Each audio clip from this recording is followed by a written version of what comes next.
Okay, good afternoon, class. Good afternoon, ma'am. Okay, so ready na pala kamo sa aton nga activity? Yes! Okay. So ang aton nga activity for today is called Drama Activity Peer Teaching Through Performances. So, amo ni ang educational strategy nga ginagamitan ka drama or theatrical performances as a tool for peer teaching.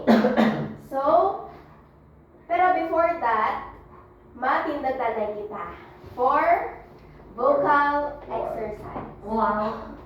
Okay, so find your space. Okay.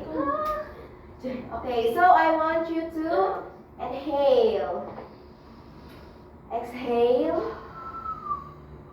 Inhale. Exhale. Inhale.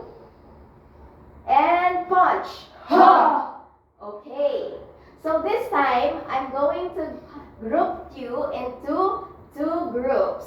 So, I'm on the first group and this is the second group. So this time, I'm going to give you a script. So, baliduhanin siya ka-script. Ang obrahon ninyo is itunan ninyo yung inyong script kag sa ulohon. And then, you are going to use a technique, one technique sa inyong sa pag-deliver nyo sa inyong script. And then, mayus ka mo pa, be creative sa pag-integrate sa sining script. So, I'm going to give you this. And I will give you 10 minutes to rehearse and practice. Practice and rehearse.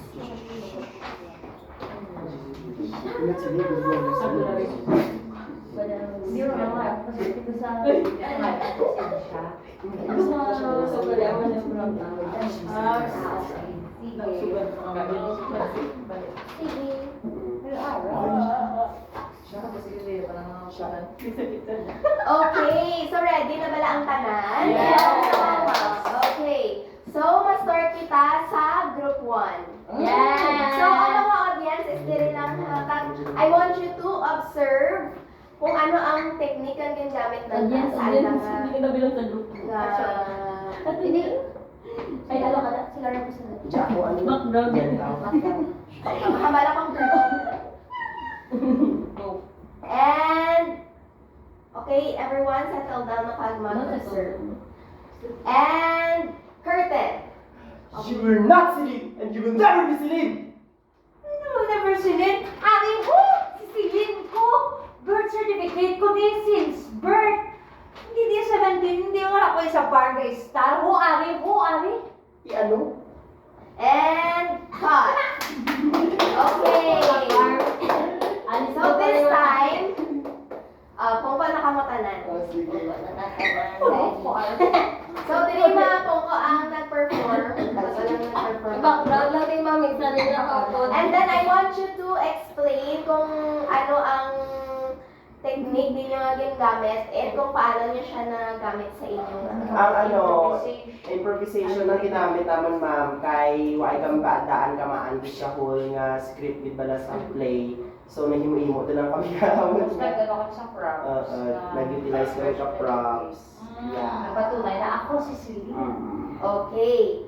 So, this time, ang audience naman naton ang na-ask questions and na-provide sang feedback sa group na nag-perform. So, anong mahambal niyo sa performance and kung ano ang question niyo pagit kanina? Bale, ang feedback ko lang. Bale, ang feedback ko is doon nag-incorporate sila sa social issues para makikipag-trend sa mga audience para highlight sila sa mga current na mga issues. Wala. And, may mga pamangkot pa kamo kananda? Anyone? Deserve na ng award. Ikaw ba si Celine? Ikaw ba si Celine? Charing. Wala na. Wala na. Okay. Chopper ka ba, diba? So, ano ang na-learn ninyo sa performance ng group main? Improvisation. Ano ang pwede pa nanda ma-improve sa next performance? Nga, medyo tani nga imbis di magura mo sa sila. May more arguments pa kita.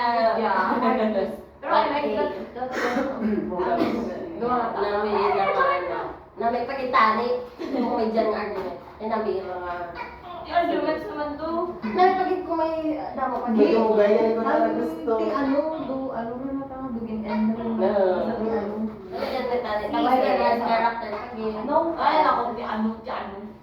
Okay.